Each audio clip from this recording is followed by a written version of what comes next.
2019 সালের বিশ্ব নিরাপদ শহর সূচকে মুম্বাই কোন স্থানে স্থান পেয়েছে? উত্তর 45তম স্থানে। নেক্সট, ষষ্ঠ পুনর্পূরণ চক্রের জন্য ভারত GFTAMকে কত টাকা অবদান রাখার ঘোষণা করেছে? উত্তর 22 মিলিয়ন মার্কিন ডলার।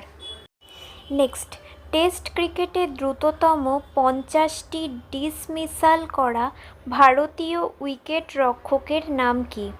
উত্তর ঋষভ পন্থ।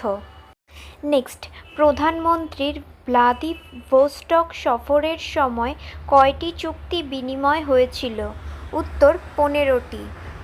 নেক্সট, 2019 সালে সেন্ট ফ্রান্সিসের শান্তির প্রদীপে ভূষিত ব্যক্তির নাম কি? উত্তর মোহাম্মদ ইউনুস।